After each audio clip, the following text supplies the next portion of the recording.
Hello there. Thought I'd do something different today. I'm going to offer my opinion. So I recently watched Thomas Heatons' video about image manipulation and cloning, and I thought I'd weigh in on that. So I'm coming at this from that I used to be an artist, went to art school in Sweden and at the academy there, and then I worked in the VFX industry doing digital matte paintings and that kind of thing for Hollywood movies. And right now I'm, of course, a landscape photographer.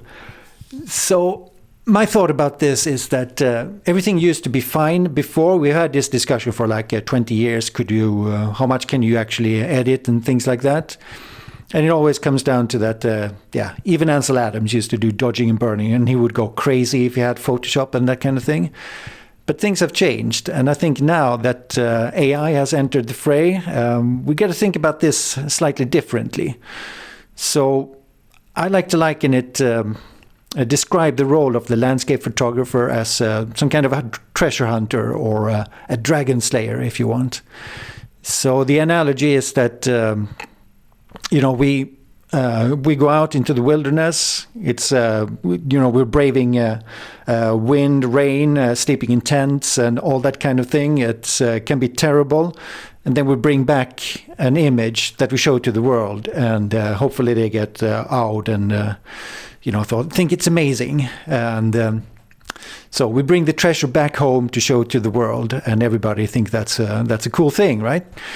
So with that perspective on it, it kind of becomes a strange thing if you do too many edits.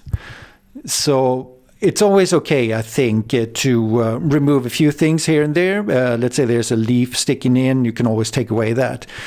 But in the case of Thomas Heaton, I think he ended up in a dark place where his mindset turned into something very different. Because he describes it as when he comes to a place, he scans the area and he can already then just see, oh, there's a house there, there's a telephone pole there. I can remove that in Photoshop. And that turns out then that that's not the truth. It's not the reality, right? So I think for us landscape photographers, to compete with AI, we have to have... the only currency we have is authenticity. That is the most important currency that we have, and that's what we got to treasure. And if we lose that, there's no winning this against the AI. It's going to be tough. So let me show you some pictures here. I got this is some images I took in Italy. So if you take a look at these images, which I shot in Cinque Terre. And this is just when AI started entering into Photoshop's generative fill thing. And if you look at both of these images, you can see that they're very different, of course. So one, I removed a lot of people and filled in the background, and it looks amazing. It's like no people. It's like a place I would actually like to go on holiday and just soak in the atmosphere. And the other one is... the way it was. You got tourists that go walking around in their shorts, licking on their gelatos, and it's a completely different feeling. It's not as romantic as you would think, and that goes, of course, for most places in Italy. It's a very crowded place. So if you look at this here, the plaza, I removed a lot of people there, and I kept just these few guys here well, you can see once you remove it, it becomes a nicer image and becomes a very much a nicer place to go to. But it doesn't reflect reality at all. It's a fantasy place. It does not exist. And in reality, going to Siena, where this photo is taken, it's super crowded. You bump into people all the time. You can't order an espresso without waiting 1 hour. And it's sweaty and annoying, and nothing really looks that impressive because it's just a sea of people underneath all the statues and that kind of thing. So, well, there we are. It works. You can remove stuff, and it becomes a better image, but it does not become authentic. And that's my point exactly. It's got to try for the authenticity. The world is the way it is, right?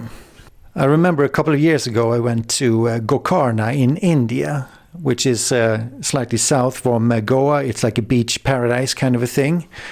And it is nice, but it's also very, very filthy. It's full of litter, and everybody who said, "Oh, you got to go to Gokarna, it's like paradise on earth," and I go there and I look into the sand, and it's just filled with plastic bags, cans, and that whole thing.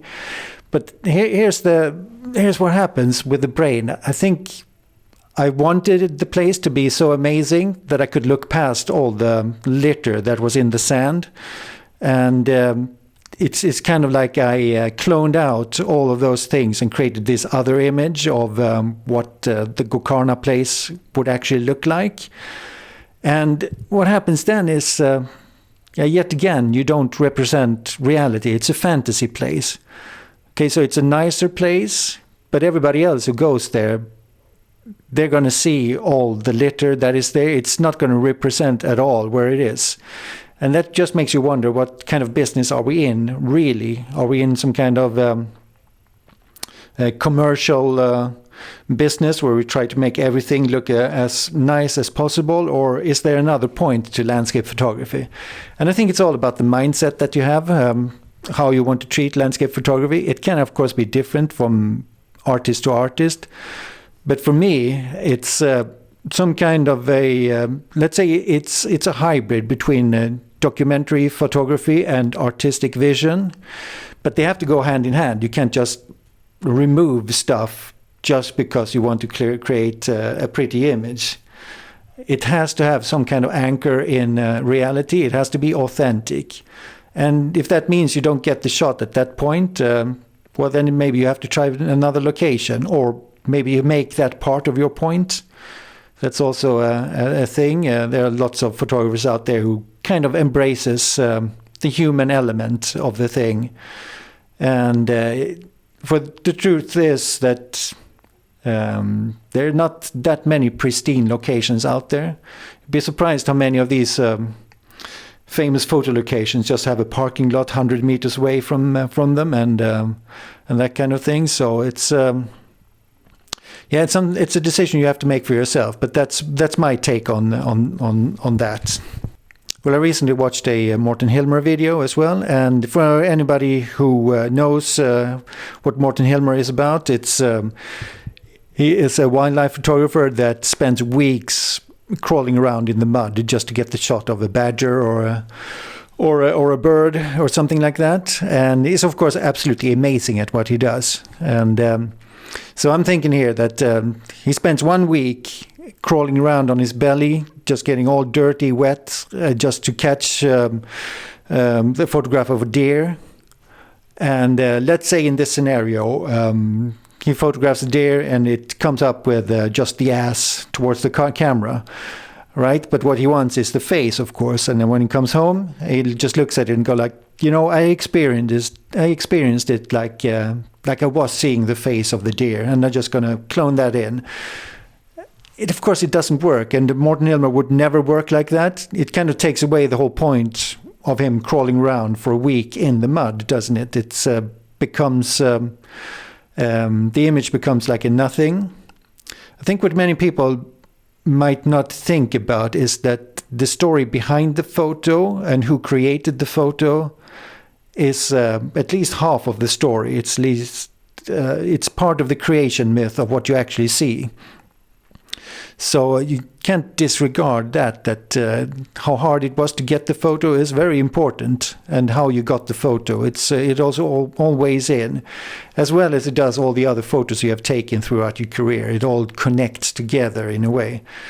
So you just got to decide what kind of photographer you want to be. I used to be into fishing back in the day, and would go out every weekend just as much as I go out photographing now, and just trying to catch some fish. So you can just imagine how it would be if I would come home. Most of the time you don't get any fish, right? So if I come home and I stop by the shop to get a fish, just to serve it as dinner for the family, it's all fine until they start asking questions. How did you actually get the fish, and that kind of thing. So, and then if you have to explain how you got it, it's going to ruin the whole thing. If you didn't catch it yourself, then a little bit, what's the point? Are you really fishermen then? You can see where I'm going with this. It's pretty much the same thing. It's you just can't do these things. It ruins the whole image, the whole experience, it turns it into some kind of a fakery. So sure, remove the occasional leaf here and there, but or else just try to move a step to the left, try to find a different angle. And if there's a cable there, it's just got to strike it off your list. It's a ruined place.